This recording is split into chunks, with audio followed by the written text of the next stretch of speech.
That's ready to go now.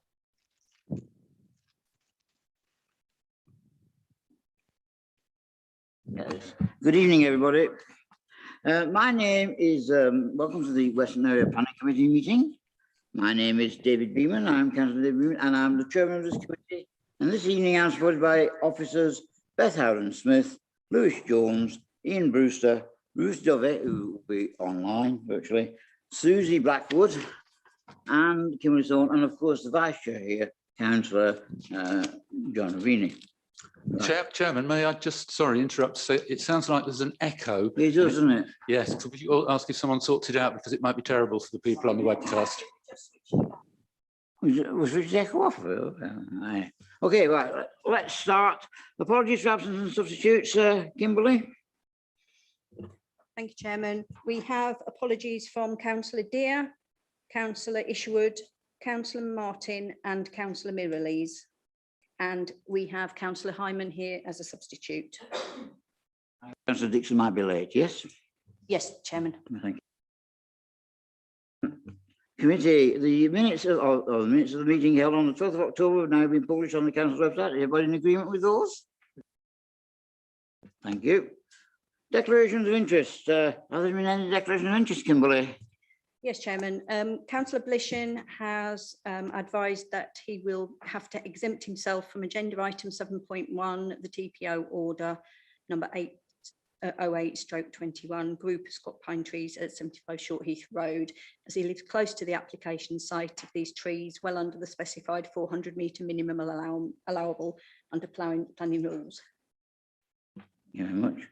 Questions by members of the public? Sorry, Chairman, any other declarations? Any other button? I was just wondering whether, because I know Councillor Blishin quite well, whether I should give a, and it's possible that I know a resident who might support this rather than oppose the tree preservation order item, but I haven't yet had a chance to look through the documents and see who the supporters and objectors were, because only the supporters. Councillor Hyman, I believe as long as you haven't got predetermination, you're okay. No, absolutely not. And I don't know whether I know those people other than I know Councillor Blishin, of course. Oh, okay. We all know. Yeah, okay. Questions by members of the public, Kimberly? No questions, Chairman. And members? Any No, questions? no questions, Chairman. Right, Beth, are there any relevant updates to government guidance or legislation since our last meeting? Thank you, Chairman. Just a very quick one to update members in terms of the latest 5-year housing land supply. At the end of last month, we published our latest position statement on the housing land supply, and that was with the base date of the 1st of April. The position statement demonstrates that the council currently has a housing land supply of 5.2 years. Thank you, Chairman. Thank you very much. Yes, not necessarily related to this, but I was just going to ask Chairman, and I could raise it as a point of order, as it's not really under this item.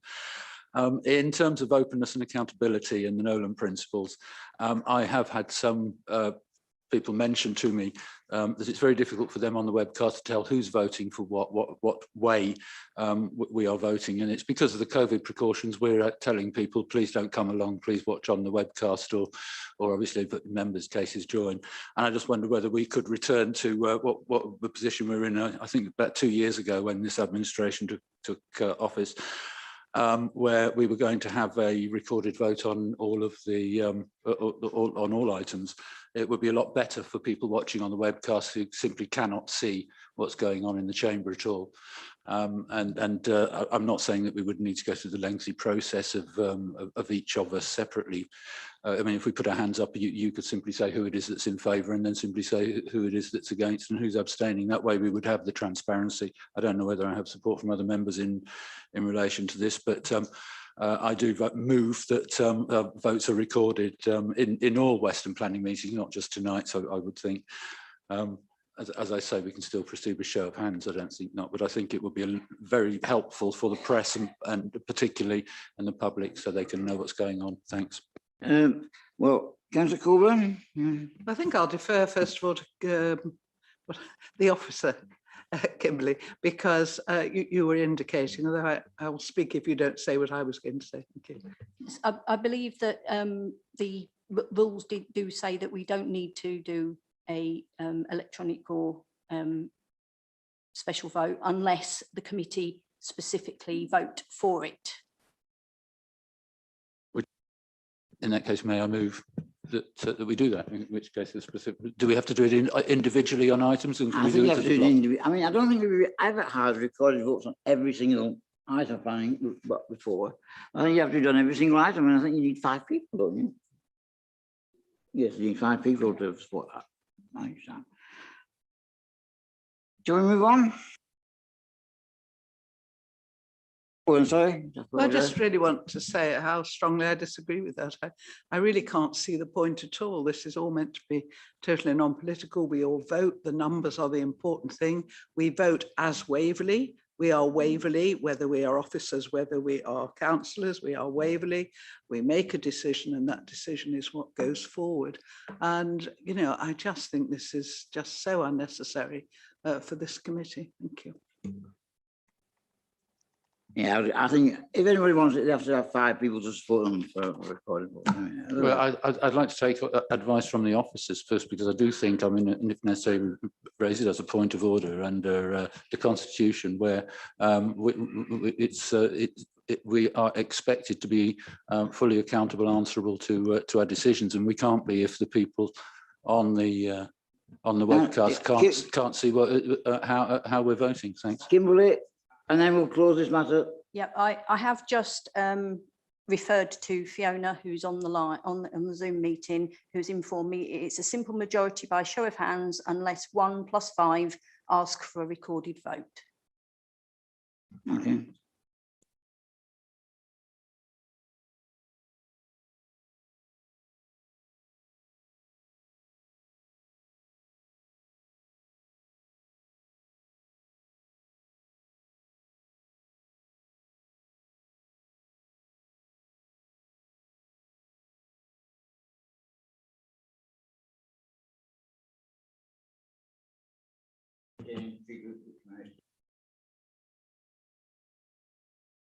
John.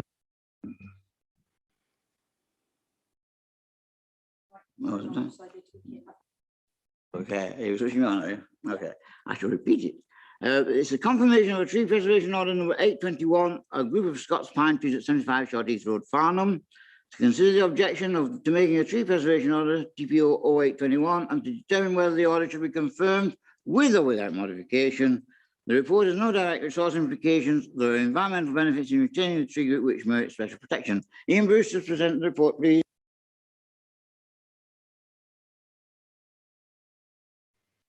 Thank you, Chairman. I hope you can all hear me.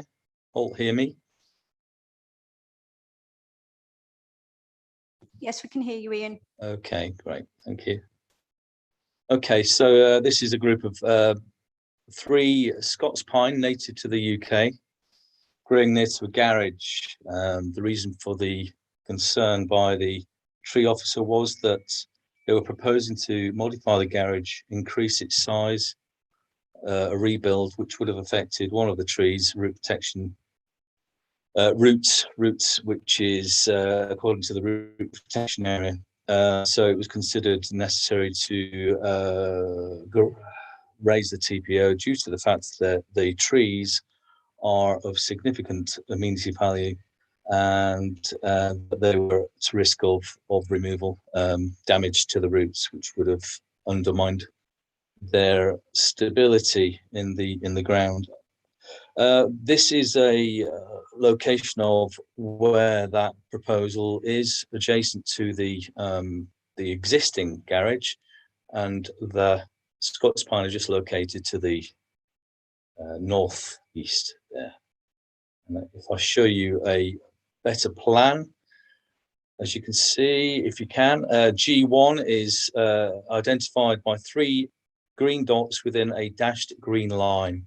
Ian, we're not sharing. Are you sharing your screen? Because it's not Sorry, showing. I shall. Oh, dear me. Let me try and share my screen. Hold on. They are very clear in the papers. Yes, thank you. Right.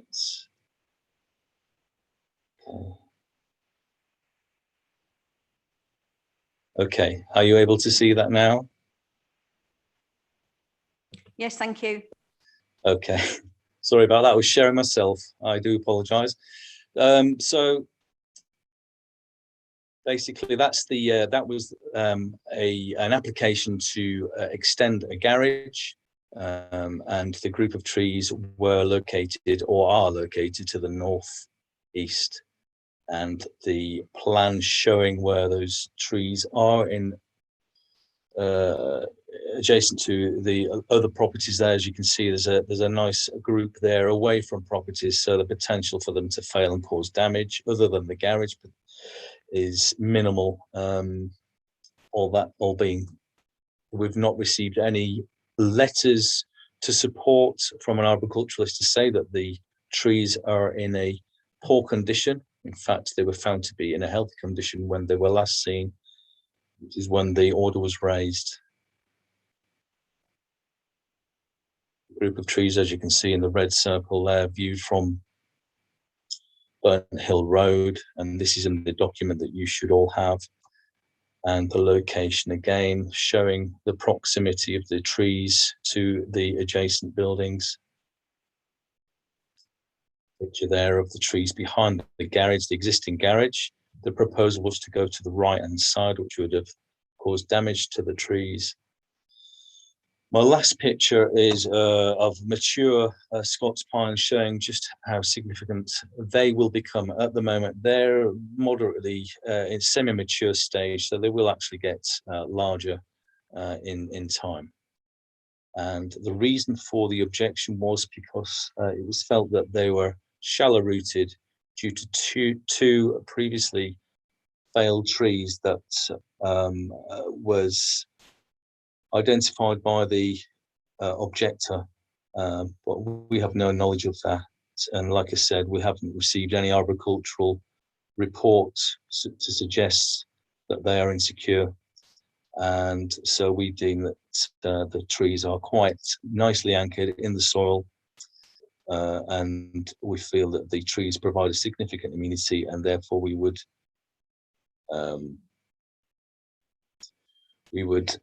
present the trees. The tree preservation order should be confirmed because of that. Thank you, Chairman. Thank you very much. Right. Any councillor wish to comment on this?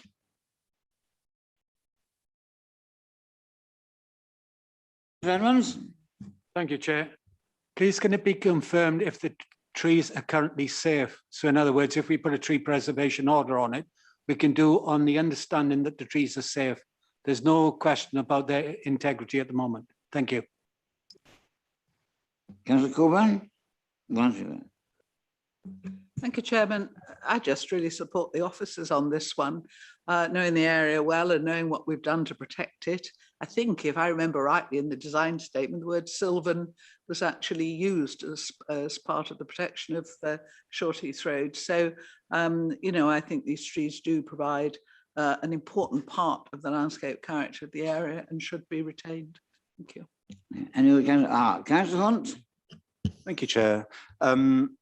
The objection is on the basis that the trees are considered shallow, rooted and unsafe. In the officer's response, it says, indeed, their form appears healthy and structurally secure. Did anyone who's an expert on trees look at them to guarantee that they were healthy and structurally secure? But, you know, if they are, then can't see any reason why in this day and age we should be not putting a TPO on. But it would be good to understand whether anyone with an expertise actually did check them. Thanks. And Councillor Hyman? Thank you, Chairman. I think I heard that there was only one objection. I'm slightly surprised. Can you confirm whether, firstly, whether or not the applicant of the other planning application that's referred to here, to the owner of the land, has objected to the TPO, and secondly, and I'm not sure whether this is a planning matter, and in fact with TPOs I'm not sure what the planning considerations, whether they're exactly the same as as elsewhere, but it follows from the comments of Councillor Edmonds, which is there any liability resulting from this for us or anyone else? So what I'm saying is, if the tree were to fall on a neighbour's property, causing significant damage or injury, personal injury, and the owner of the tree has no power to prevent that because of the TPO, does any liability fall upon us or the owner or the injured party? Is it a consideration to us? But I'm just wondering if someone's telling us right now, oh, this isn't safe, and it could fall on my property, and we say, no, you're wrong. Whose insurance pays for it if it does? Thanks. Thank you, Chairman. Well, I'm minded to support the officers on this, bearing in mind that we're supposed to be planting a green canopy across the country. It does seem to me that if we're advised that these trees are in good order, and I can't see any reason why we should go against the officers and wish them to be removed. So I support the officers on this. Thank you. Ian, I think questions have been asked about the safety of the trees and also any liability if they fall down.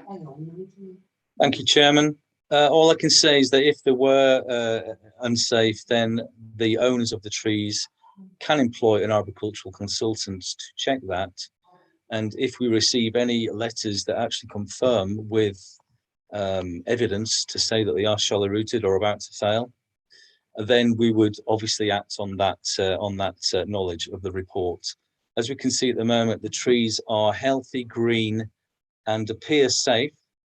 So until we receive that report from an expert, we can't determine whether the tree should come down or not. They appear to be quite secure in the ground, and they look pretty healthy to me, but that is from me looking at them, not actually investigating their roots. That is down to the owners of the trees to decide whether they want to employ a consultant or whether it's just their perceived the perception of the trees being a danger because they're tall and green and wave around in the wind. So until we actually get that expert knowledge in the form of a report, then we would continue with recommending confirmation of the TPO. Thank you, Chairman. Councillor Ravini? No, Chairman. Not 100% certain with TPOs. I mean, normally if we have a problem on a site, then we put a condition on it. With a TPO, can we put a condition somewhere for the owner to make sure that it's in good order and to maintain it in any way? Ian, another. Thank you, Chairman. That is a duty that would apply to the owner of the trees, a duty of care to ensure that anything that's within their grounds, whether it's a building, a wall, tree, no one wants to keep a tree adjacent to a highway that's about to fail because it's dead. So it would be down to the owner of the tree to have that checked out, whether it's themselves or they employ someone in the professional industry. Thank you, Chairman. Councillor Neil. I think just building on that point that Councillor Hyman mentioned, if you are the owner of the tree and you are risk conscious, you might take a view that it should come down because you want to reduce the risk on maybe yourself or your neighbour. And this puts a constraint on that person to do so. It's all very well saying, it's been checked out and it looks healthy and all that sort of thing, but that won't go very far when the thing falls down, if it does, in a gale. So I just think we should be aware of that. In other words, if it did come down and the owner hadn't been able to remove it, would there be a liability that Councillor Hyman was referring to? Thank you. Actually, yes, okay. I think we've debated this long enough. I think we move to the recommendation. The recommendation is recommended that the Tree Preservation Order 0821 applying to a group of 3 Scots pine trees in the rear Meiji area on the property of 75 Shorties Road, Farnham, GU98SF, be confirmed that modification. Excuse me, Chairman, Lewis Jones, the solicitor, has his hand up before you go to the vote. Lewis? Thank you, Fiona. Thank you, Chairman. I thought it might just be useful to remind members that even if the TPO is made, the owner of the tree can still apply to the council to carry out works to that tree. It just gives the council control before any such works are carried out. There are some compensation provisions which relate to whether or not the council subsequently grants consent for the applied works, but those aren't relevant now. So yeah, I thought it was just useful to clarify that this doesn't, stop them from carrying out works, just that it means we have some control. And I expect if that application does come forward, that's probably the time at which they would seek to produce some arboricultural reports or anything like that that would back up their case for the works to be carried out. Redmond, do you want to add anything? Yes, please. Thank you, Chair. Can it be confirmed that neighbours are not consulted when a TPO is issued or imposed? Thank you. You want to answer that one?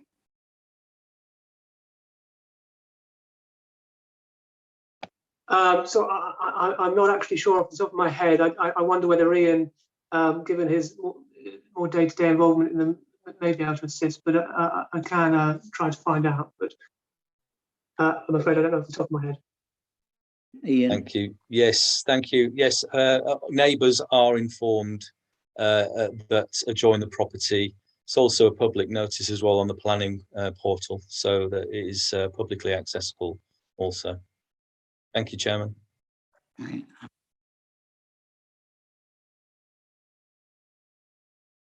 The Union Judge moves to the recommendation that it's recommended that the tree preservation order 0821 applying to a group of 3 Scots pine trees in the rear main interior of the property of 75 Shorties Road, Farnham, GU98SF be confirmed without modification. Those in favour, please raise their hands.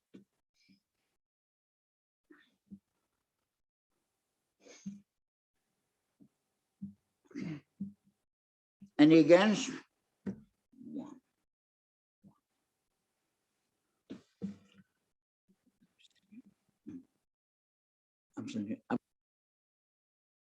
So, Kimberly, what was the vote? Chairman, we have 9 for and 1 against. Then the tree preservation order is confirmed without modification. Thank you very much. Can we move on now? The 2 applications not subject to public speaking are them. The first one being WA 2019-1021, Old Stone Yard, Tongham Road, Runfold, GU10 1PH. The use of land for the provision of 3 additional gypsy pitches together with associated works. Ruth Dovey is the officer and will present. Ruth? Yes, sorry. Thank you, Chair. I'll just share my screen. Bear with me a second. Apologies the fact that you can't see me on camera. My laptop is quite temperamental, but I don't have an option of coming in the office at the moment for COVID reasons. So hence I'm choosing this option, but you just can't see me. So apologies for that. So good evening, members, and thank you, Chair. Just to give you a couple of verbal updates before I go through the presentation, just to confirm that 1 letter of representation has been received on this application, objecting on the grounds that development comprises overdevelopment and would be incompatible for the site, and that previous applications on this site have been refused, and this application should be refused on the same grounds. Also, just to confirm that an appropriate assessment has been carried out in relation to the development in terms of the impact of it on the Thames Basin Heath SPA and the Wilden Heath 1 SPA. Natural England has reviewed that appropriate assessment and raised no objection. I also have a couple of amendments to conditions.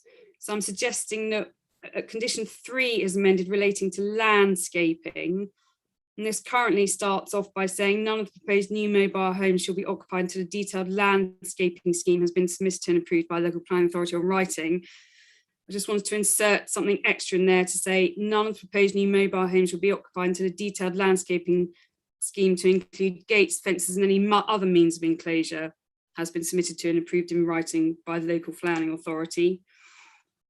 There is also a need to remove conditions 10, 11 and 12, and apologies for the confusion on this. This is because the application originally included the provision of a day room that would have resulted in, you know, foundations and construction works being undertaken, and that would have necessitated these 3 conditions that relate to contaminated land.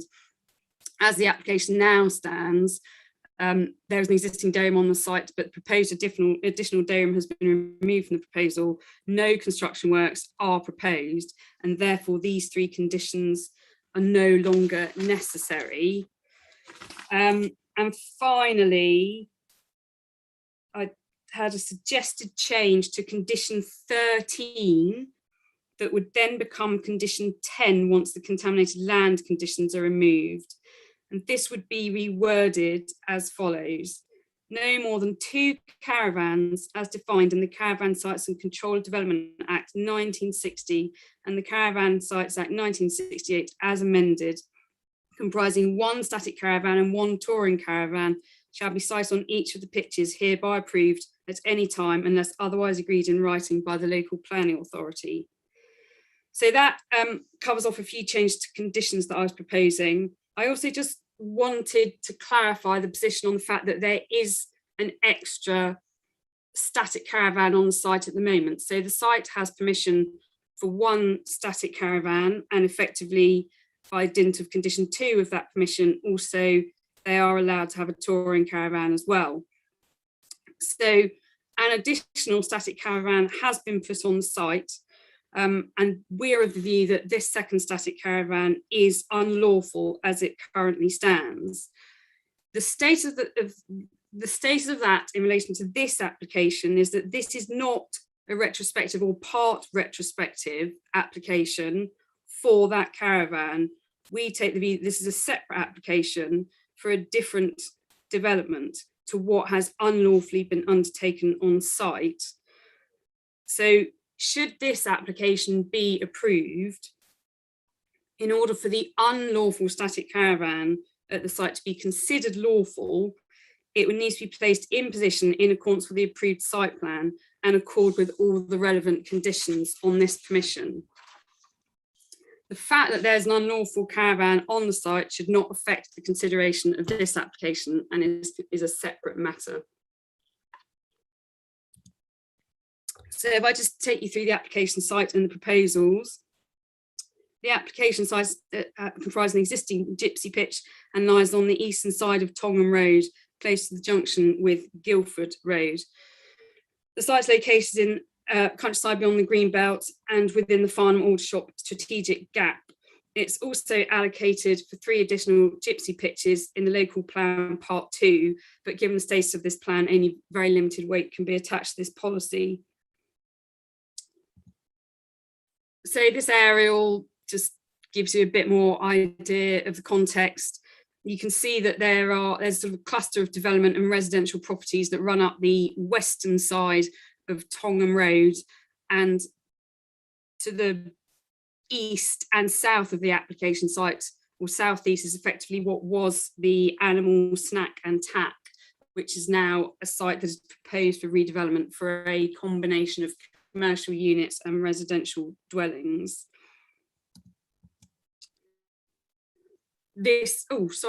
Apologies. This is just an aerial that is more closely zoomed in. So you can see the site here. This is the existing mobile home that has permission, and this is the existing day room. And I believe that the static caravan that's been put on the site unlawfully is located in this south eastern corner here. So here are some site photographs. So this one is taken as you sort of approach Tongham Road from Guildford Road. So the site boundary is here. That's photo A. Photo B really just provides you with more context of how the street scene appears with residential properties on the left and the application site on the right. And photo C is taken back looking south towards the access to Old Stone Yard. And you can see the lawful mobile home here, and then this is the unlawful static caravan I've been referring to. And again, D really just is another photo to show you what's on site at the moment. And E is really just another view from Tongham Road that shows you that structure there is the existing day room. So this is the existing block plan that shows you the existing day room and the mobile home as approved by the 2011 Commission. And this is the proposed block plan that would show how the site would be arranged in order to accommodate the 3 additional pitches. So there'd be 4 pitches in total. I think it's just worth noting here that the application is for the use of the site for those additional pitches, that there wouldn't be any structures fixed to the ground. And there are no specific details in relation to the size of each caravan, other than what's shown on the plans, because they are not fixed structures. So we don't have any elevations. We are purely approving the use in this particular case.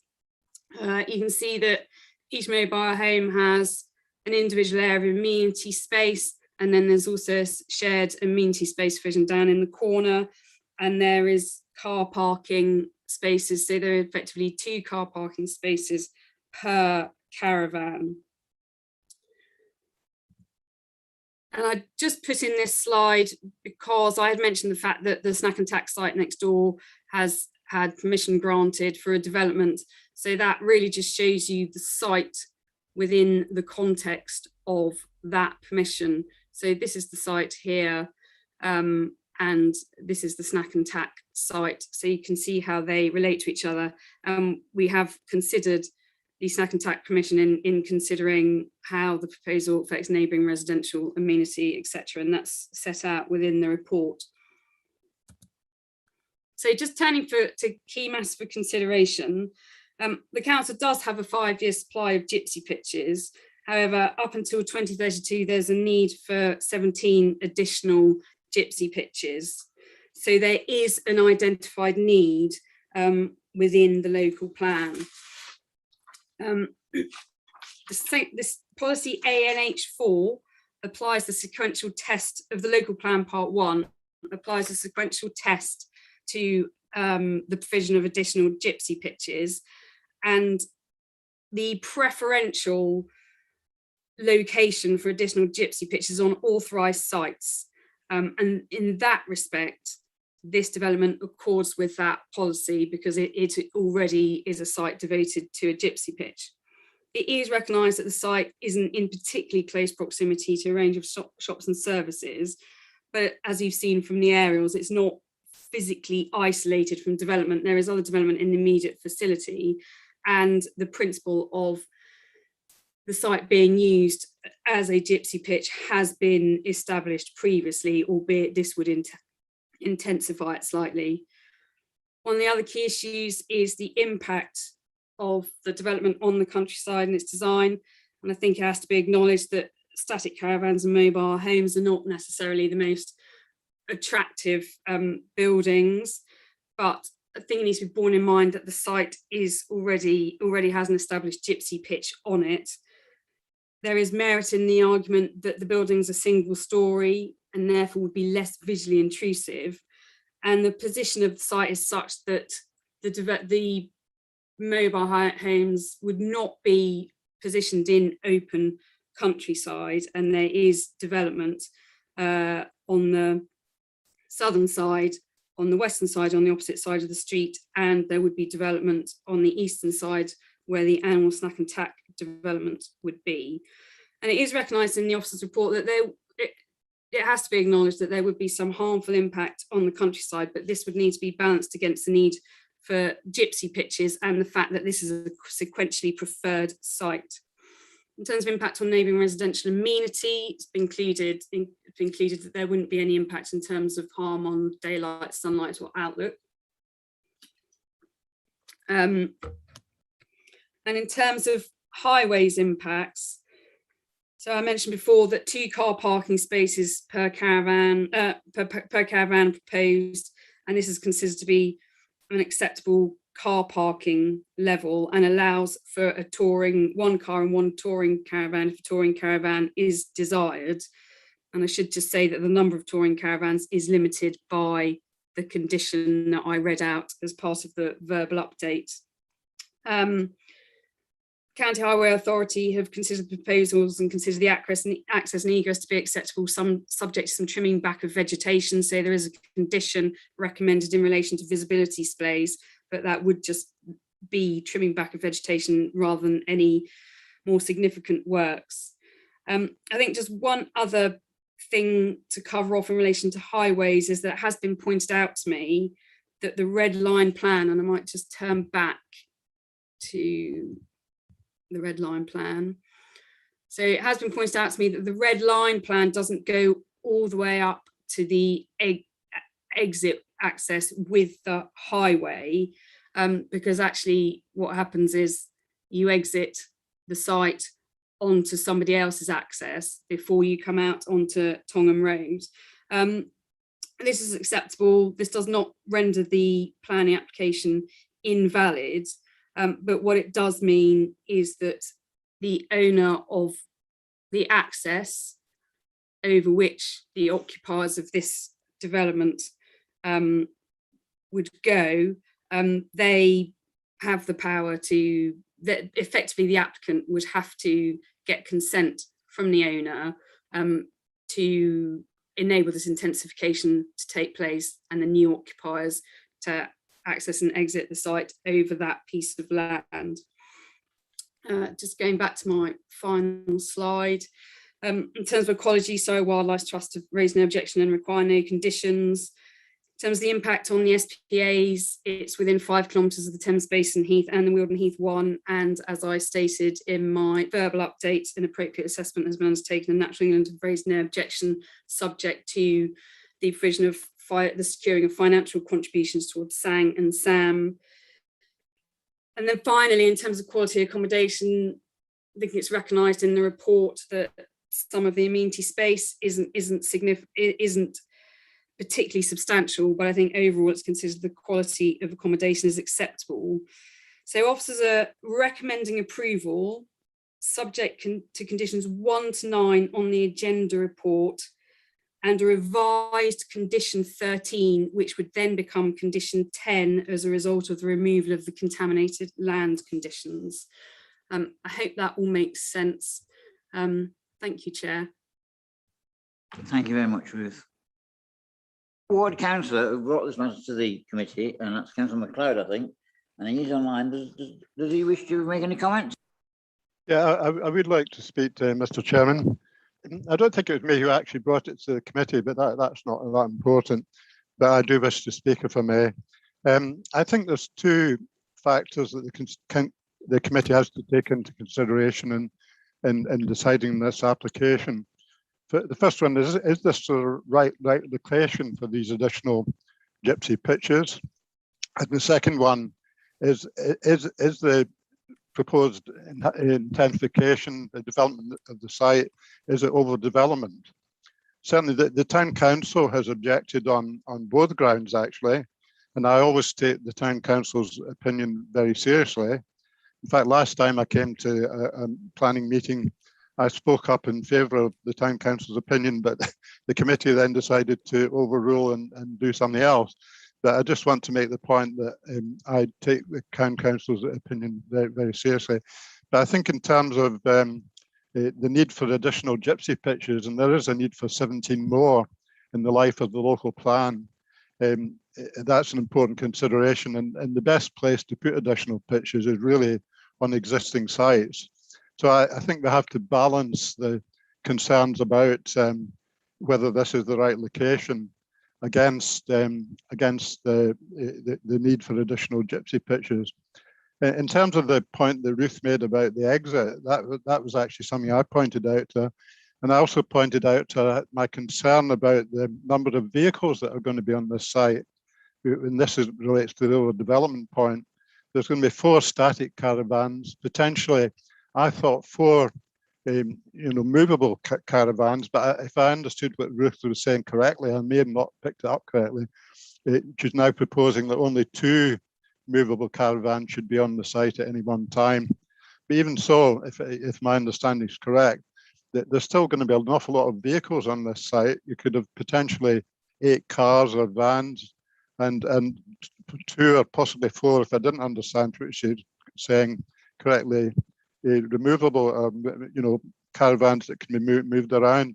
And it just seems to me to be an awful lot of vehicles coming out in and out of this site, and the overdevelopment. I do support the principle of this site being used for additional gypsy pitches, but I do wonder, and I think the committee should consider very carefully whether 4 is overdevelopment. I think probably 3 is as many as there should be. That would be my own opinion, but the committee needs to decide for themselves. In terms of other matters, I was concerned about the number of vehicles going in and out of the site as well. But on the other hand, this road doesn't lead anywhere. It's called Tongan Road, and it used to lead to Tongan. It doesn't lead there anymore because the new A31 cuts off the Tongan Road, and really the road doesn't actually go anywhere other to the properties on the road and off the road. So I don't think that the number of vehicle movements in any one time is too big a problem, and Surrey Highways have approved it anyway. So my view, if I may summarise it, is that yes, I certainly believe this is a suitable site for additional gypsy pitches, and I would support that aspect of it. I think the committee should consider carefully whether 4 additional pitches is too many and whether 3 would be a better number. So that's my view, Chairman, and I pass back to you. Thank you. Thank you very much, Councillor McLeod. Of course, as Ward Councillor, you have the right to summarise at the end of the debate. Right, Councillors. Councillors. Yes, Councillor Rabini. Thank you, Chairman. I've been looking at this and my question is the same as I've done before. Perhaps one of the officers could explain to me the way of getting rid of wastewater, sewerage and the incoming water, because obviously you've got mobile homes there, you still want a method of getting all this away.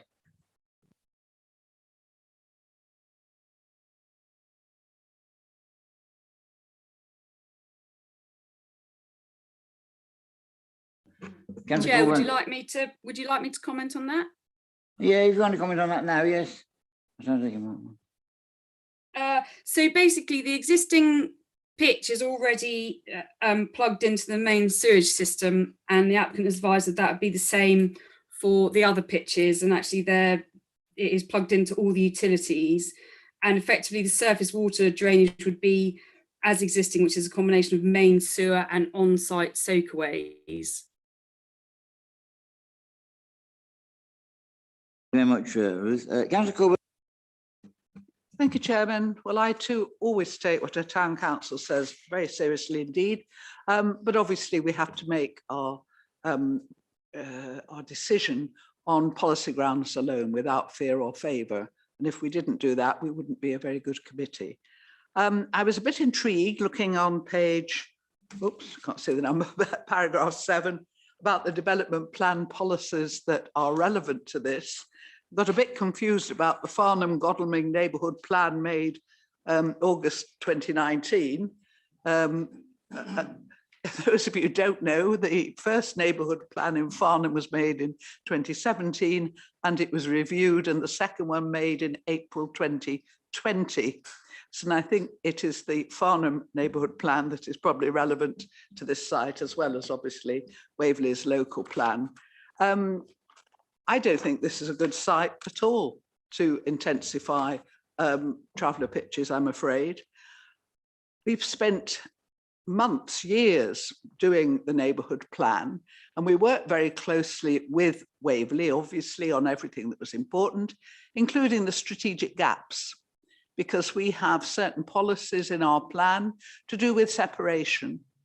because we wish to keep certain discrete communities separate, Webburn from Badshot Lee, Frensham from Farn. You know, we have these policies, and we have the strategic gap. It used to be a lot larger, a lot fatter, as it were, but it is an important, very important part of the neighbourhood plan and a very important feature for that particular area of Farnham, all the bit that goes across the top and then down to this part. And I can't see why it would be a suitable place for intensifying traveller pitches. The strategic gap is there to do what it says on the tin, if you like. It's a gap. And the only way you keep a gap is not to fill it with anything. And I do think, especially as we have refined to the point of very well, refined it greatly, the existing strategic gap, the remaining strategic gap, should be kept as that. Otherwise, what was the point of all those hours of work, consultation, research?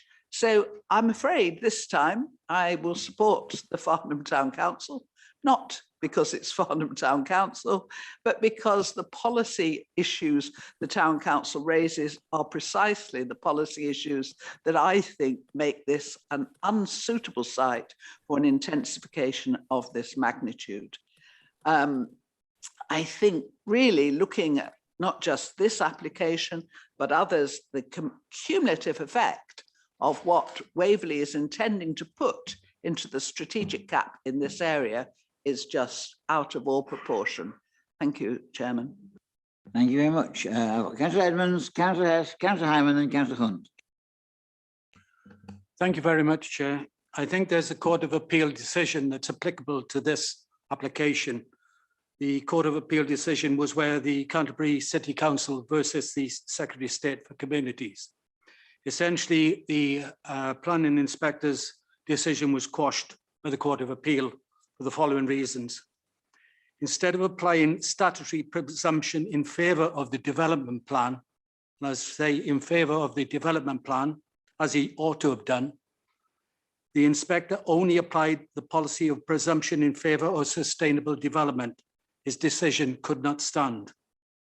The Master Rolls agreed, adding that the obvious meaning of the local plan was that only those types of development expressly authorised and the various policies stated were permitted under the local plan.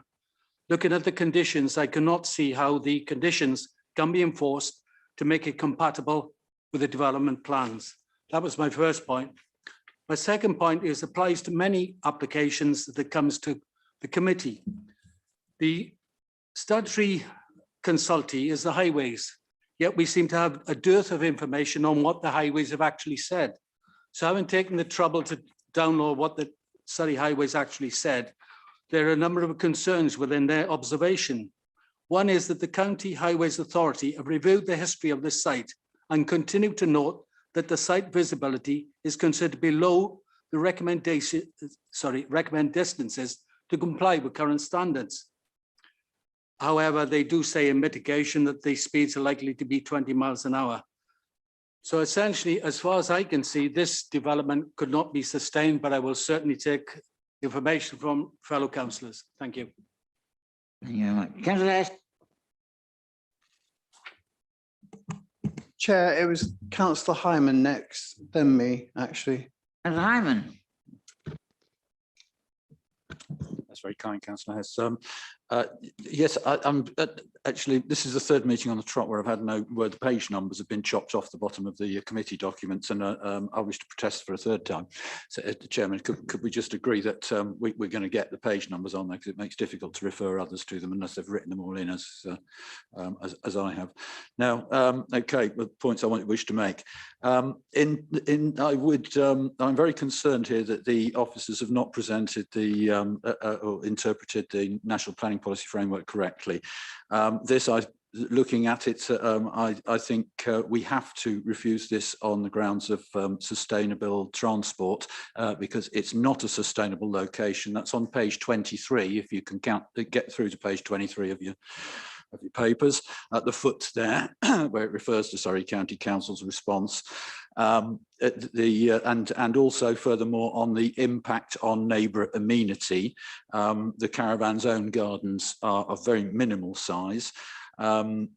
That's residential amenity, and the impact on neighbours' amenity because of the proximity to the consented residence that's 2 metres behind the fence. You saw there's a house right behind where one of the caravans is going to be sited. The caravan's two metres from the boundary, and obviously with mobile homes lacking noise insulation, I just think that relatively speaking, in terms of noise impact, it would be wrong of us to consent something that is so close to another home that's been consented. That's at the top of page 23. As I say, in terms of sustainability, it's not a sustainable location. That's contrary to policies SB1 and ST1. It's policy D1, D4, TD1 and FNP1 in respect of the amenity. But also, of course, in terms of sustainability, the MPPF at paragraph 182 it says that, and I'm going to quote it because nobody's will allow us to quote it normally, and I think I've got time. It states the presumption in favour of sustainable development does not apply where the plan of project is likely to have a significant effect on a habitat site, either alone or in combination with other plans of projects, unless an appropriate assessment has concluded the plan of project will not adversely affect the integrity of the habitat site. Now, having followed this, obviously, these issues up at the Dunsfold SPD meeting, the head of planning confirmed to the audit committee that he's going to get hold of bird numbers, which we need to have a complete appropriate assessment.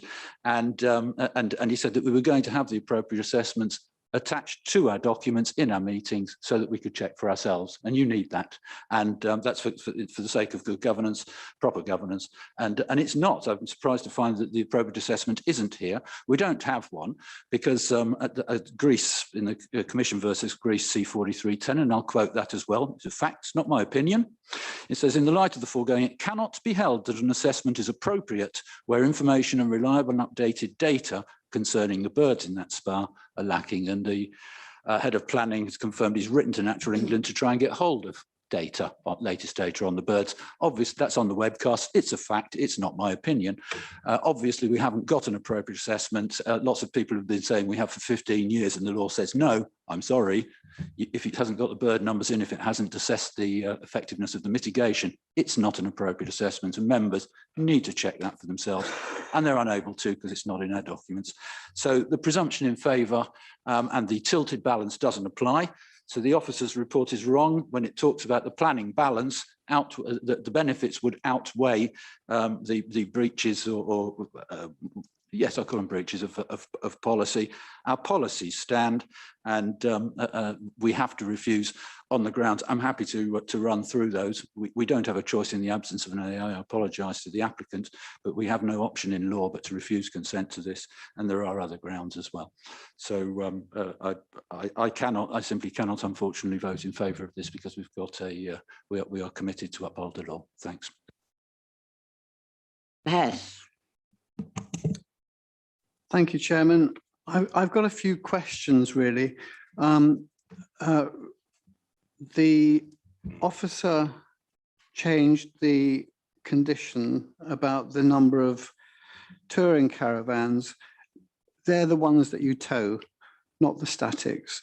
So I think, and I'd like to ask Ruth if she could confirm, or whether I misheard her, that I think she changed it to one static and one touring caravan per pitch, which would make a total of 4 units, 4 statics and 4 movable or touring type.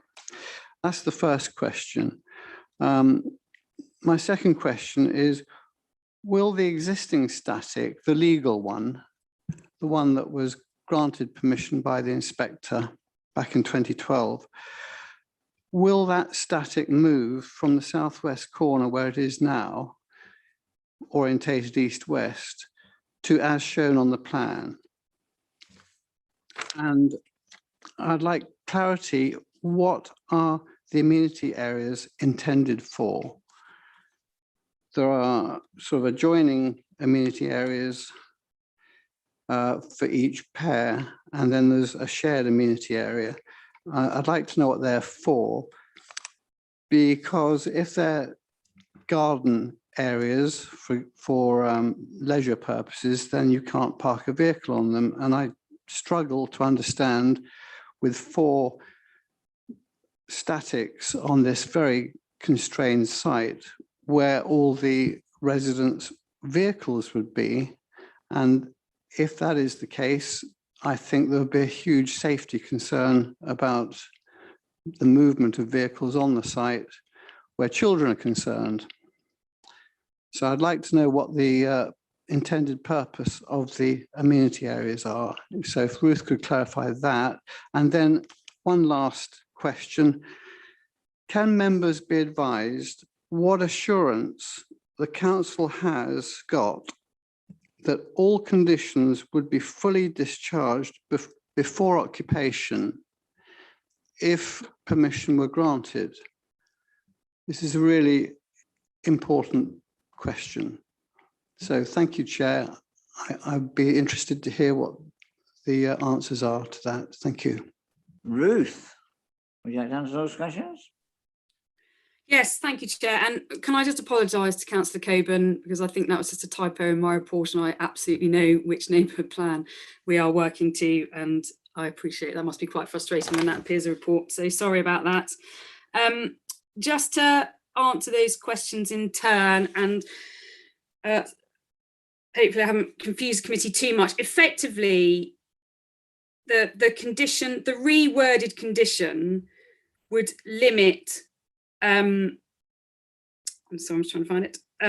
So effectively, each pitch would be allowed no more than 1 static caravan and 1 touring caravan. So the effect overall on the site is that potentially, and they may not have touring caravans, but this is in order to ensure that if they do have touring caravans, the number is restricted to an acceptable level. So the net effect is that you would have 4 static caravans on site.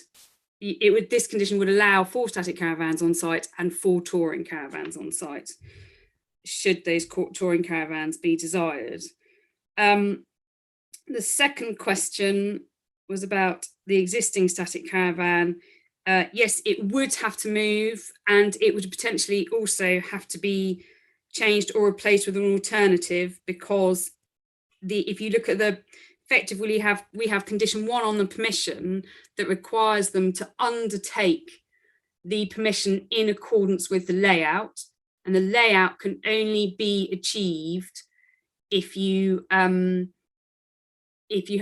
caravans that don't exceed certain proportions, essentially. So yes, there would be an expectation that that existing static caravan would have to move and would have to change in order to accord with the terms of the condition. In terms of the amenity space areas, I would envisage they'd be areas for sitting out on, potentially areas of play. I have been looking at this matter of the touring caravans and where they could potentially go, and there are positions where the touring caravans could go on those car parking spaces that are shown that wouldn't interfere with those amenity areas. And if people wanted me to get the block plan up again, I'd be more than happy to do that. And I think just in relation to the issue about the car parking situation, just looking back on various applications that we've had similar to this that involve gypsy pitches, it's generally accepted that you have 1 car parking space. Well, you effectively have 2 car parking spaces, and the assumption is that 1 would be for a car and the other one would potentially be for a touring caravan if somebody wanted it, and if not, then it would be another car parking space. And then I think there was a final question about conditions and assurances that the conditions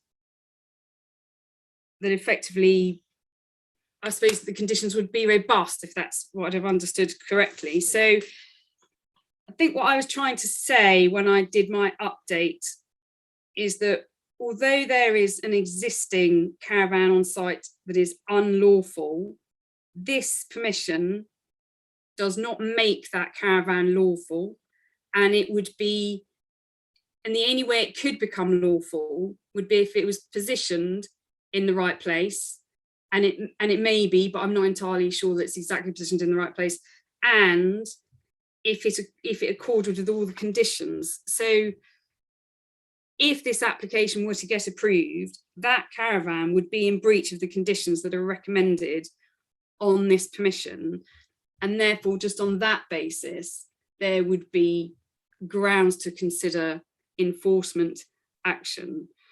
And in terms of the way the conditions are worded in relation to other caravans that may come forward as on site as a result of the permission, that we feel they're very robustly worded in terms of ensuring that the applicant accords.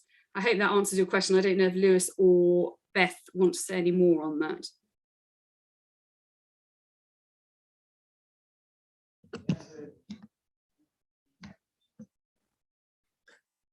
Thank you, Chair.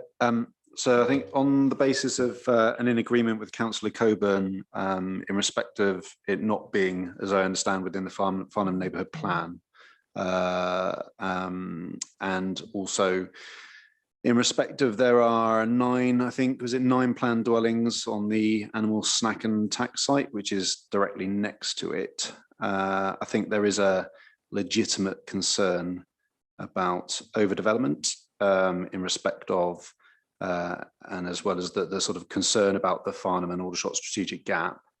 I think there's a kind of access issue as well. Tongham Road is quite narrow. I think there's going to be quite a lot of increased traffic coming through there, which is going to be an issue because it's quite a narrow lane.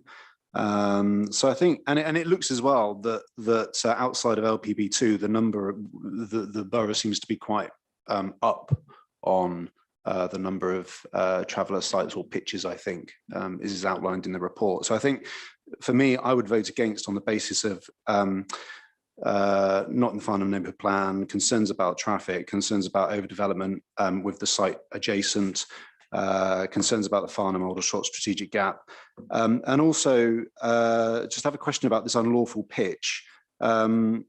What is happening in respect of that unlawful pitch, that unlawful site, and is that being based on that site? Is that not caught up somehow? What's the applicant doing with that? I mean, is that not affect? Where does that unlawful site fit within this? Is no one doing anything about that? I don't quite understand how that all fits together. If you could provide some degree of clarification on that, that would be good. Thank you. Well, the fact is we have to discuss this particular item on its own merits, but I mean, yes, okay. I'll get some answer. Councillor Neil, do you want to get an answer? Thank you, Chair. Just building on some other comments, really. When I look at the proposed block plan, it looks quite tidy and quite okay from a residential point of view. Fair amount of space for amenity and what have you, it says. But then I look at the ground of what there is at the moment. For a start, the lawful caravan that's there at the moment is quite a bit bigger than the ones on the proposed block plan here. So I really wonder whether they really intend to make place smaller ones in future. I suspect that might not be the case. So again, that is going to cramp the site out if they use similar ones to what the lawful one is at the moment. I don't know about the unlawful one because I can't see it. And the other aspect about all that is that clearly the site at the moment is being used as a mixed residential and what you might call a works site. There's commercial vehicles, obviously, and storage for whatever they bring in and take out. there doesn't seem to be much indication of where that would be on the proposed block plan. So I'm just really asking, to what extent the officers consider that the proposed block plan is realistic in relation to what is happening on the site at the moment and how that should affect our considerations here. Thank you, Chair. Thank you, Chairman. I have several concerns about this site, this application. Others have mentioned the gap, the very narrow gap between the site and the animal snack and track site being some 2 meters. As a person that owns a caravan, I can tell you noise does travel when you're on a site and you can hear quite a lot that's going on. And that does concern me if we're going to add another 4 vehicles onto this, what I consider to be quite a cramped site. I'm also very concerned about the traffic flow because potentially for eight vans or whatever, you could potentially have 16 vehicles. And that's quite a lot on a very small site. And there is a concern also for children's safety with cars turning, coming and going. So all in all, I am very concerned and I don't think I could support this application. Thank you. Councillor James. Thank you, Chairman. I'm slightly uneasy about it. Now, the inspector was absolutely adamant that it was one static caravan, or I think I gather that there's no difference between a static caravan and a mobile home now, which I was slightly unsure of, because to me they're very different. He wanted to prevent commercial activities. Well, as the other councillors said, when you look at the aerial photograph, that has not happened. There's definitely commercial activities going on. So when you've got 4 mobile homes and touring caravans and activities going on. And he also said we could restrict the size of the vehicles. Now, did the inspector restrict the size of the vehicle, or have we come to 3.5 tons? Because if we come down to a smaller one than 3.5 tons, then that would restrict commercial activities on the site, which is what the inspector wanted. What he wanted was a place for a gypsy traveller to live and have a day room. I actually thought the law said that all static caravans had to have an activity or a day room, but obviously that isn't right. So I have, if other members are happy with it as it is, I would add a condition that the touring caravans can never be occupied on the site, because as they're touring caravans are huge if you want to have it, and you know how travellers travel all over the world, England or Ireland or wherever they're coming from, with very big touring caravans, and they're living in them. So if they're parking those up alongside their static caravan, we need to prevent them living in them at the same time. So that would have to be a condition. But I am concerned about the commercial activities, the size of vehicles, who decided that, because if we only allowed small, white transit van or something, then it's fine. But that is a commercial activity if they're coming on site, bringing their stuff and going away. So those are my problems, because that's not what the inspector wanted. Thank you.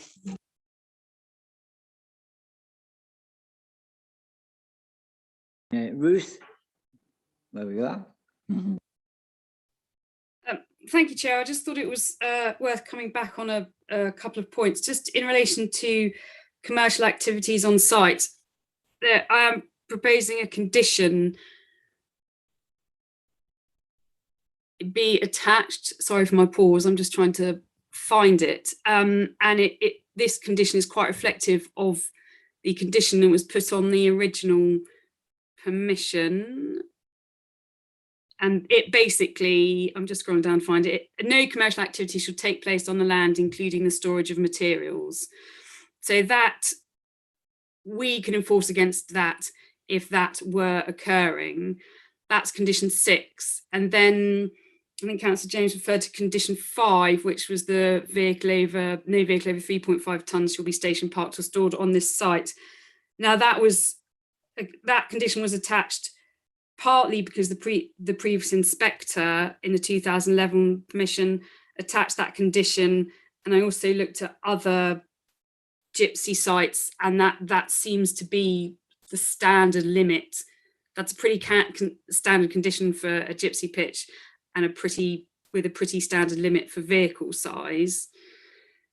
And then just in relation to the query about the touring caravans, I completely get the point that there I suppose there would be the potential for them to be occupied on a permanent basis, but then that would mean they would be flouting the permission they've been given, because effectively you're increasing your number of gypsy pitches to 4 if this were to get approved, to however many it would be, depending on how many of the touring caravans became permanently occupied.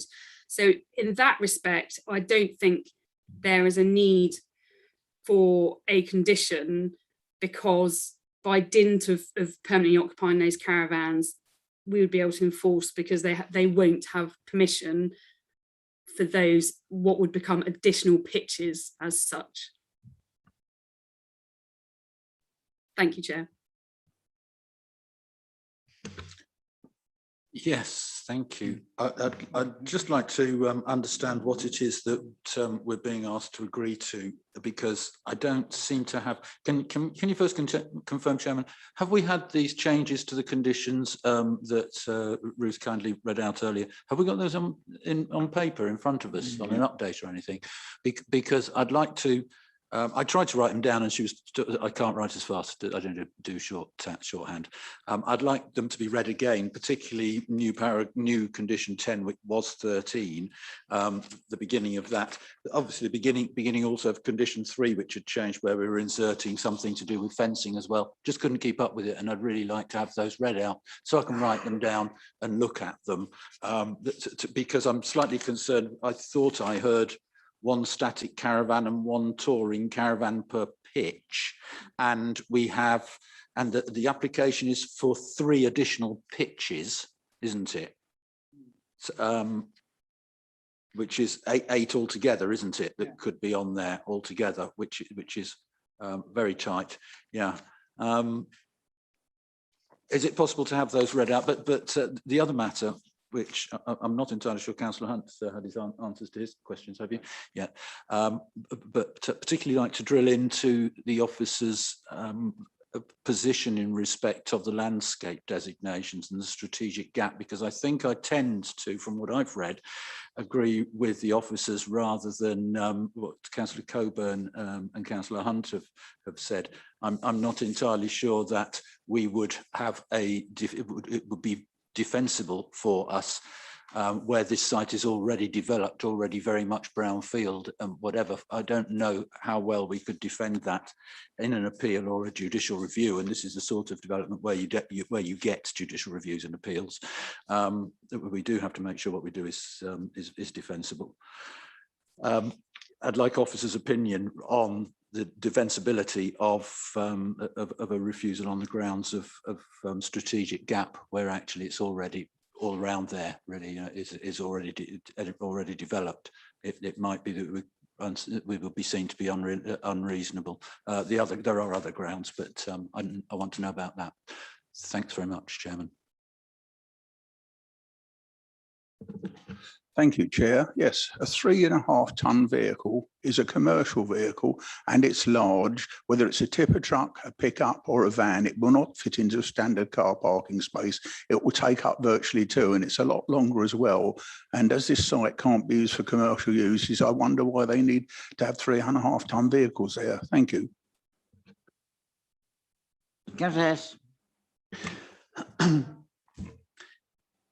If you actually do the adding up, it's not terribly difficult. You've got 4 mobile homes. Each one can have a touring caravan adjacent or somewhere on the site. So there's 1 parking space to the side of top left-hand corner one for parking. There's nothing top right hand corner one. Oh yes, there is underneath it and then next to it. So basically you're still, if you allow for 1 touring per pitch, left with 3 car parking spaces on site. You know, and if each mobile or static, I'm not sure whether we call them mobiles or statics now, but if each unit has 1 vehicle, you're short of car parking on this site. It just doesn't add up. And the movement of vehicles, I just think, is a recipe for disaster. I think it's potentially lethal, just the moving about. I also have a touring caravan. I'm quite experienced at reversing it, but I still get it wrong quite often. And it's quite hazardous if people are moving around the back of it or the side of it. You've got blind spots. If you've got little children, animals on that site, I just see this as potentially lethal. I'm not at all happy about that, but the numbers just don't add up. Thank you. Back to Ruth. Ruth, a number of questions there need answering.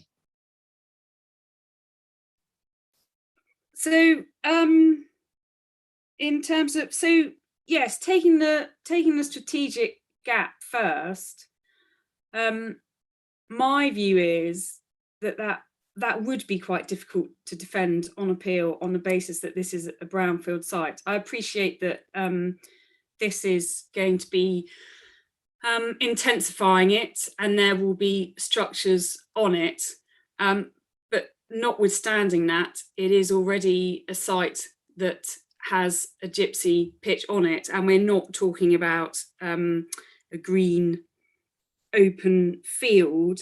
And I also think it's relevant to consider where the site sits in relation to development around it. And I don't think that the provision of some additional static caravans could realistically be said, in my view, to result in harm to the strategic gap. And I think that would be quite tricky, something quite tricky to overcome on appeal. In terms of the number of car parking spaces, you would end up with essentially 4 static caravans on the site and there are 8 car parking spaces proposed. So there are 2 per caravan. I don't know if that is an answer to, if that has fully answered Councillor Hess's question.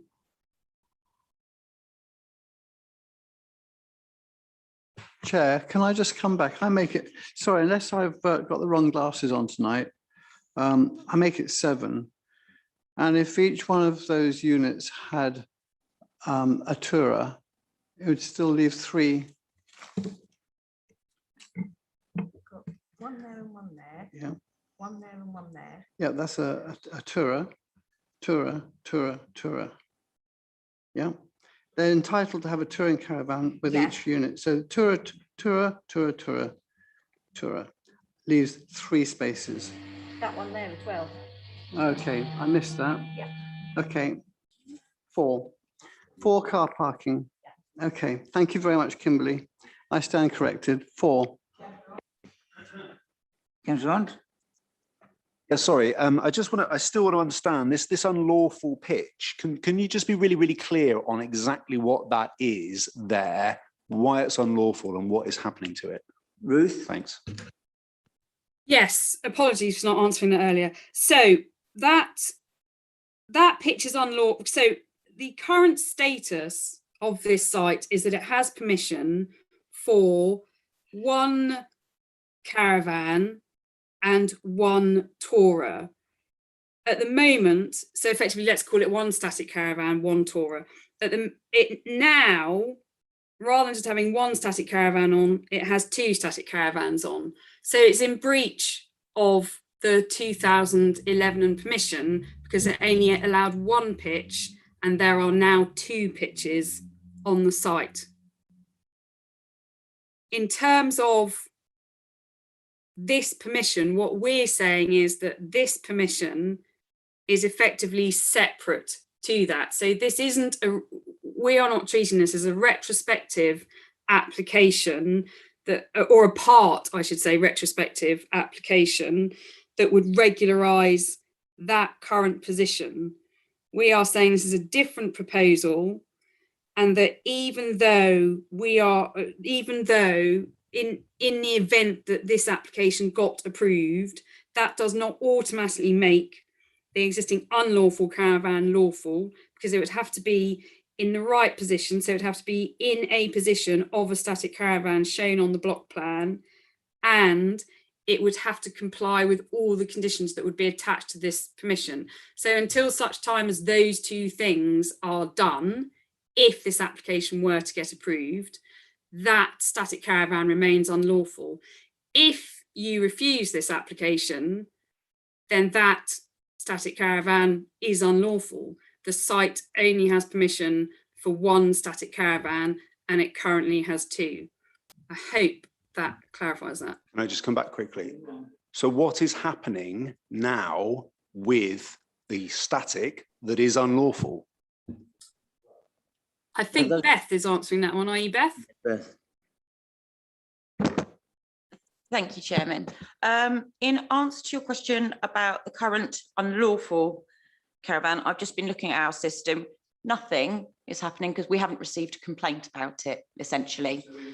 So, having said that, if members resolve to refuse this tonight, this case would be referred to our enforcement team. With respect, I mean that is separate to what we're discussing tonight. Absolutely. But I mean, I take your point, Councillor. The point is the relevant planning. Sorry, I didn't mean to interrupt. The relevant planning history is relevant, and the relevant planning history is on page whatever, paragraph 12, and explains what the inspector, and Councillor James has been through this very clearly, what the inspector gave permission for. And he said there was no harm to the strategic gap or limited with one site, no commercial activity and one pitch. That's what he gave permission for. Now they are in breach in two ways. We've got an unlawful caravan pitch, an actual caravan, and we have got unlawful activity. I think to offer them the chance of just increasing, if you like, their lack of lawfulness seems to me to be highly questionable. I mean, surely we have to regularize what's on that site, and then we can sort out where they go from there. But at the moment, they're in two breaches of what they were given permission for, and it's listed in our pack that the inspector was very, very clear about what the site could take, and because it was limited, it would have limited effect on the strategic gap. Thank you. Sorry to come back to you. No, thank you very much. Now, Councillor Keane. Yes, I just wanted to reinforce what Councillor Coburn has just said, because, you know, until a moment ago, we thought, you know, that if we agreed to this, that unlawful caravan would be removed. But it doesn't look as if it will. So it'll just add to it, is my understanding.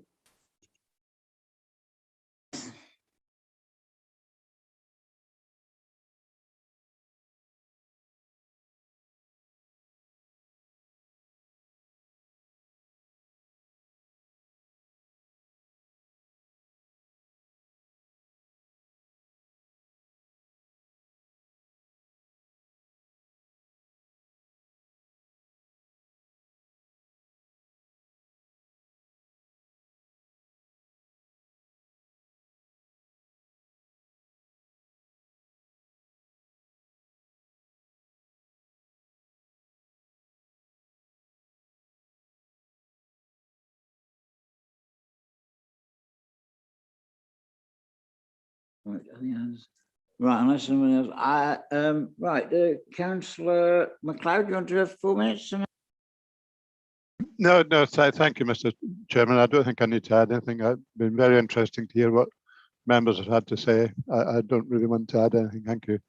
Thank you very much. I think the point has been made by Councillor Hyman that we haven't had the amendments to the conditions in writing, although I suspect we may not require that.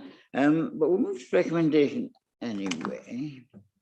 The recommendation is subject to the completion of a public legal agreement within 6 months of the state of the committee, of the date of the committee, in respect to the Thamesbury Basin Heath SPA, and subject to conditions now 1 to 9 and amended 10. Commission will be granted. Does anybody want to vote in favour of that? No. Sorry, does anybody want to what? Vote in favour of the recommendation. Yes.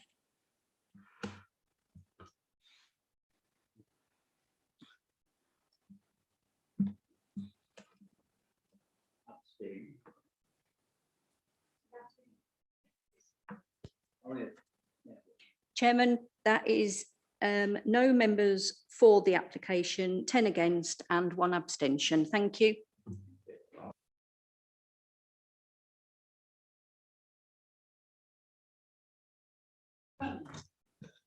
Recommendation that permission be refused, Chairman.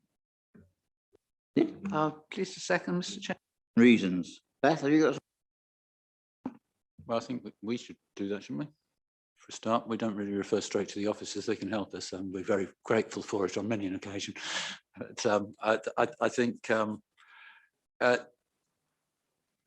we've been told that in terms of policy, let me refer back to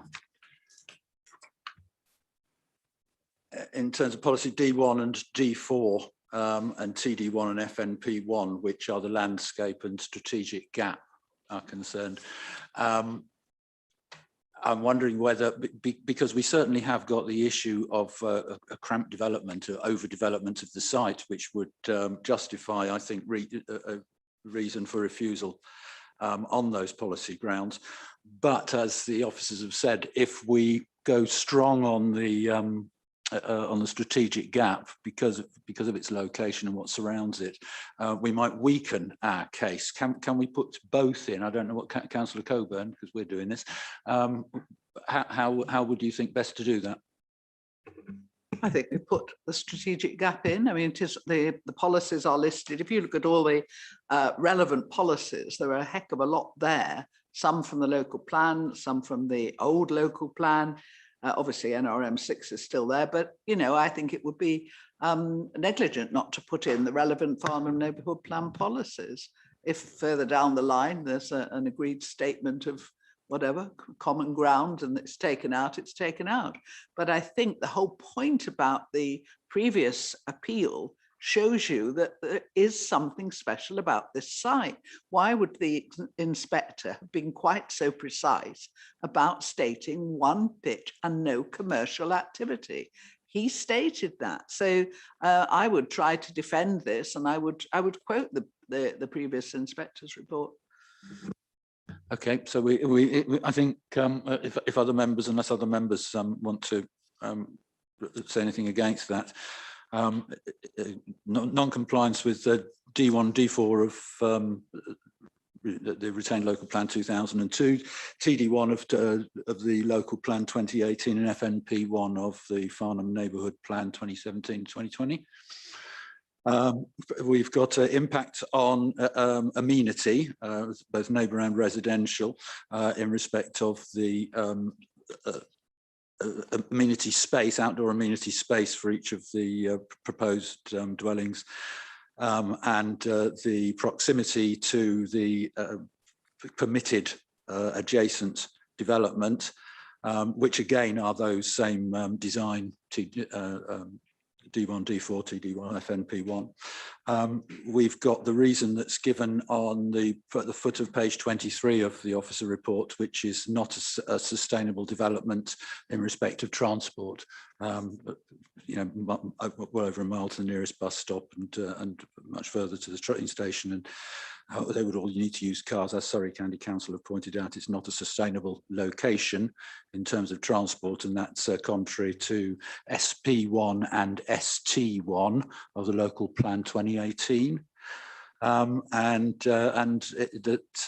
is the absence of an appropriate assessment, the presumption in favour of sustainable development and the tilted balance do not apply in accordance with paragraph 182 of the National Planning Policy Framework 2021. Have some words?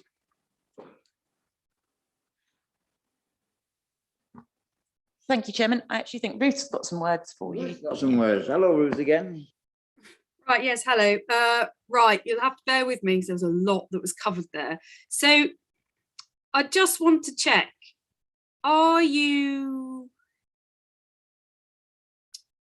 let me get my document up.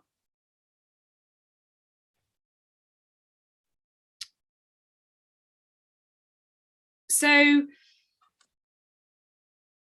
it is the cramped, is it the cramped and crowded nature that is there a principal issue with the development in terms of its position within the strategic gap, or is it the number of pitches? It's overdevelopment of the site, and it can only support one pitch. Yeah, it was stated at the last appeal, and even though I think that may have been not a clever decision for the inspector to have made, it is what he said, and it may be absolutely right. I mean, I'm no expert in design. Inspectors know more than I do. Okay. So as for a stab, I've got the provision of 3 additional gypsy pitches would result in a cramped and crowded appearance comprising overdevelopment of the site, harmful to the character and appearance of the area.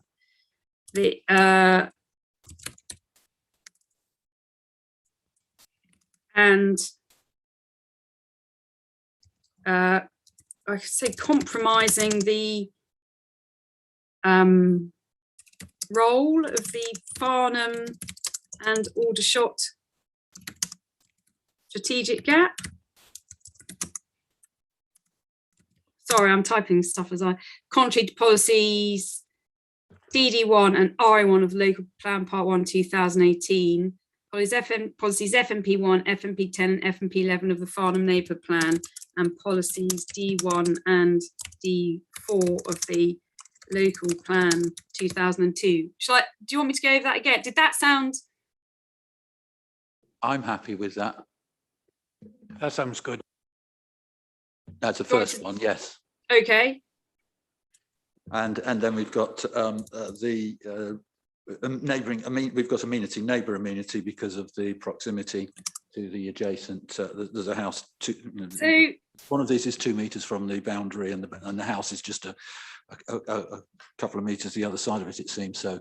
Okay. So 2 things. From what I understood, there was an issue in relation to, as you've just said, the neighbouring amenity for future occupiers of the snack and tack. And then I think you talked about essentially lack of amenity, on-site amenity, a lack of on-site amenity space provision. Yes, I think Councillor Hess referred to that as a, okay. There's a very okay. to each caravan. So taking the impact on neighbouring amenity to the property that would be on the snack and tack site, I think we need to be specific about what type of amenity you're referring to. Light, noise, outlook, and privacy. Okay. I'm slightly hesitant about privacy because the height of the caravan and the close, they're shown on the plans, but there's a close bordered fence there. I think privacy might be one we'd really struggle with because the caravan's a single story. I mean, I know people live in houses right next to each other, and we have such things as semi-detached and tenements and all sorts, but they have walls. What we don't really have here is, with caravans, you simply don't have the insulation. So you have to consider that you're going to have to put such constructions or whatever such dwellings further away from any other dwellings you've consented. We have consented, we're told here, that we've granted consent to a house just the other side of that fence. So now with this, I can't see that that's that the design there is good enough and takes that into account. I'm not saying it was done deliberately or anything like that, but I just think if we are obviously burdened with trying to explain to the applicant why exactly, and that gives them a chance of putting in a different design in future. And the reason is that there's a pitch there being proposed which backs right on within a matter of a few meters of a dwelling that's already been consented. They may have been unaware of that, but it is, I think, quite a strong reason for refusal. And I get a few nods here. So okay. Yeah, it is. I mean, what do you call that? Proximity? Well, I was just going to say the proximity of the pitch in the northeast corner of the site would proximity have, to would dwelling result permitted under whatever. result in the proximity of the pitch northeast corner of the site to the approved residential development to the east would result in an unneighbourly relationship. Nicely put. You can thank Beth for that. With the potential for harmful noise disturbance in the future occupiers. Thank you, Chair. I'd like to ask the question, what was the motivation in condition 5 of policy FMP? In other words, what motivated the quotation of FMP in condition 5? What was the reason for it?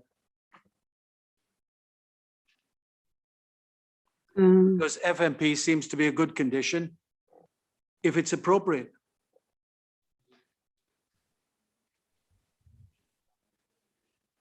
I'm just getting said FMP 1.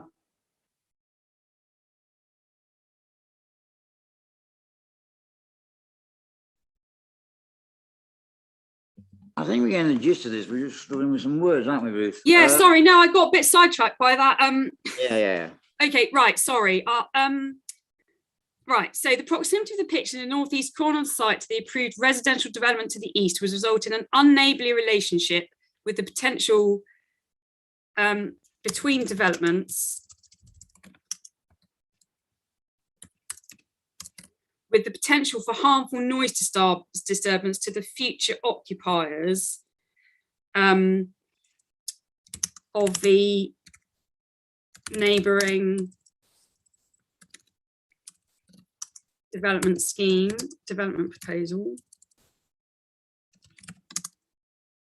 contrary to policies TD1 of the local plan part 1, policy FMP1 of the FMP, and policies D1 and D4 of the local plan 2002. Shall I read that again? The proximity of the pitch in the northeast corner of the site to the approved residential development to the east would result in an, I might just put, sorry, unbuilt. So it's just very clear.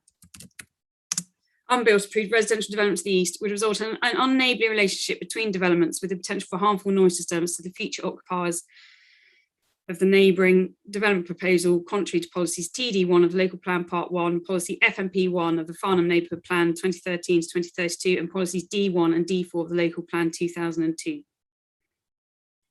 Thank you. Ruth, yeah. There's just one thing. This application is dated 2019. Was that before the snack and tackle application or after one? Which came first?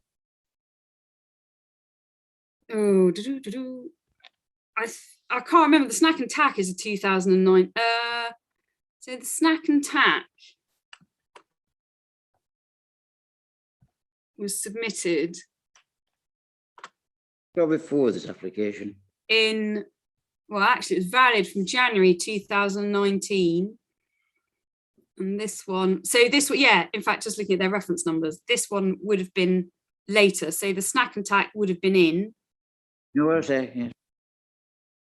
So, yeah, so the snack and tack would have been in by the time this application was submitted. But for this application has been quite a while because there have certainly been quite a few different iterations of the plans to make it acceptable to our private housing officer and in other respects as well. So the layout has changed during the course of the application. Okay. But And also the design issue of insufficient amenity space for the residents of this development. yeah, so Because they'd be using the parking spaces or whatever. In fact, it looks like there'd be insufficient parking, but if our guidelines are 1 per pitch and there could be 8 caravans on site and there could be 8 parking places, then it's difficult for us to refuse on lack of parking. I just think with everything else that's on the site, it would still be too cramped, but that's, the amenity for each caravan is very, very small. I think it was Councillor Hess who raised that, and it's I'd agree with that it's too small. So lack of amenity again under yeah, I'm just, oh, sorry to interrupt. Ruth, Councillor, just to clear the final wording with the 2 ward councillors respectively. Yeah, basically I've covered something along the lines. The proposal provides insufficient amenity space provision for the occupiers of the future additional gypsy pitches, harmful to future residential amenity or something contrary to the relevant policies. The exact wording to be clear with local councillors, please. Yes. I think otherwise we'll be all night, won't we? Yeah, exactly. Yeah, sorry. I'd like to move that recommendation, please. Could we move that recommendation? Those in favour? Yes, to refuse with the wording agreed by the ward council. Against and abstain. Thank you, Chairman. Same as before, but the other way round, as in 10 for the refusal, 1 against and 1 abstention. Thank you. Thank you very much. And Councillor Hunt, I think you can be now assured that has been refused that action will now be referred to the Enforcement Department. Yes, Beth? Of course.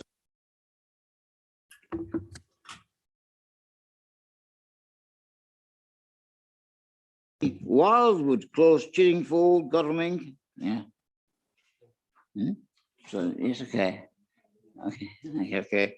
Which is erection of a single-story extension, a single-story side extension. We have Susie Blackwood, who's come to give us the presentation, please.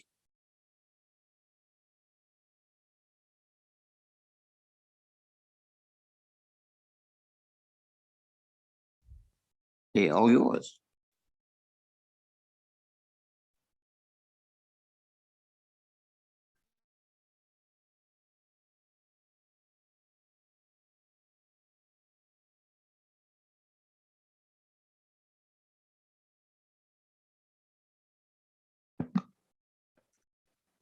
Members are asked to note the following correction to section 7, relevant development plan policies and guidance of the report with reference to the Chiddingfold Neighbourhood Plan 2013 to 2032.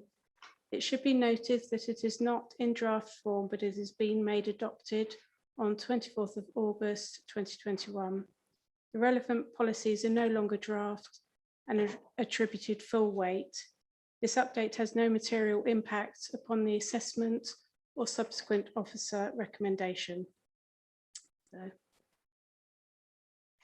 This item has been brought to committee as it falls outside the scheme of delegation as the agent is related to a member of staff. This proposal is for a single-storey side extension and alterations to fenestration.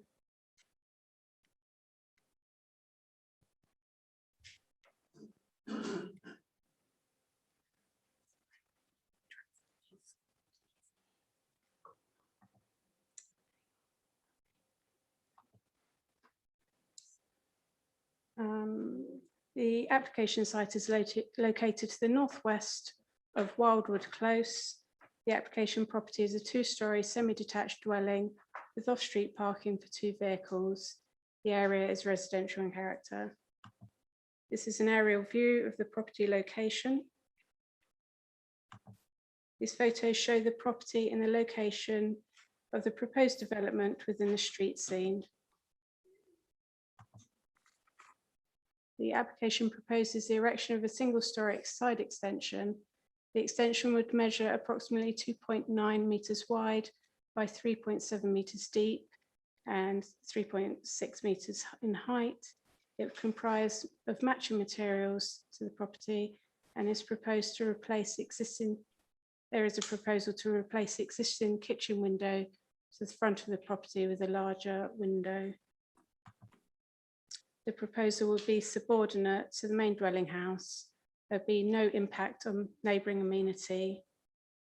The proposal would create an additional dining room to the side and an enlarged kitchen window to the front. So officer recommendation is that permission be granted subject to conditions.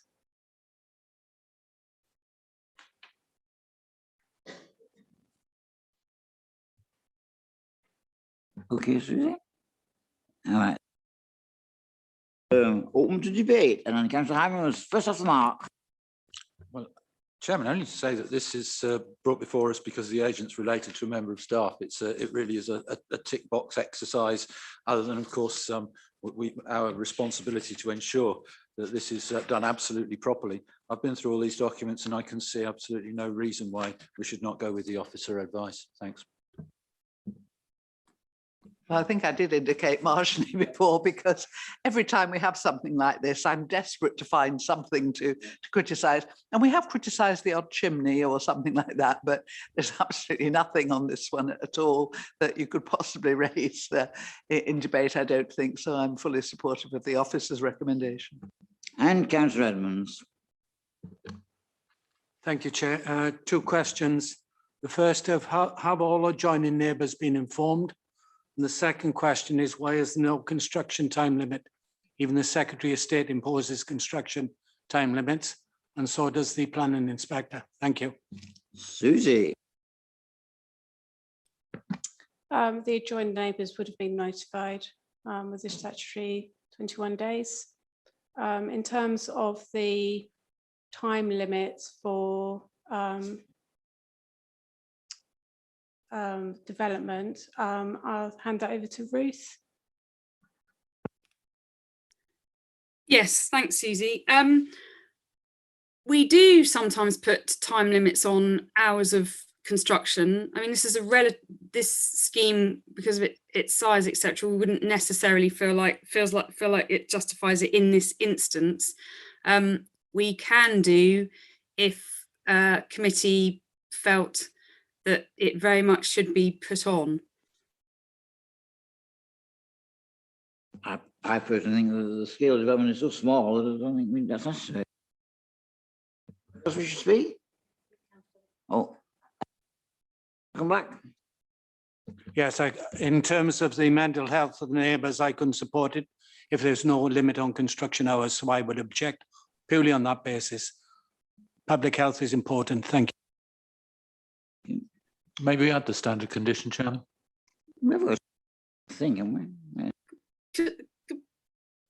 Excuse me, Chairman, can I just say one other thing? Yeah.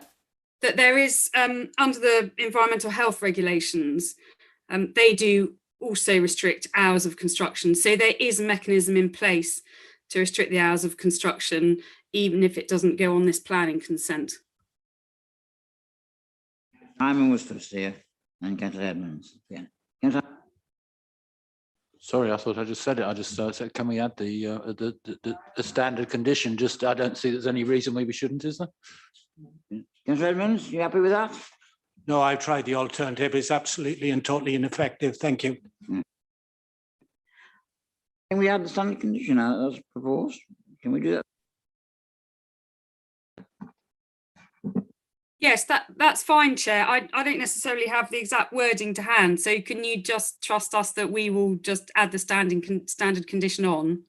as always. Thank you. Right.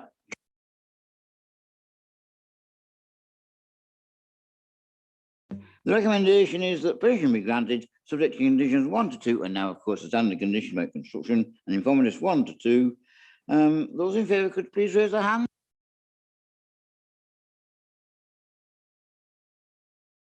That's unanimous, Chairman. Thank you very much. Right, well, that concludes, there's no thing to exclude the press and public for. That concludes tonight's meeting. Thank you very much. I will say that henceforth, we've been having these meetings on Tuesday evenings, and henceforth the meetings will be on Wednesday evenings, starting next month, which is the 15th of December.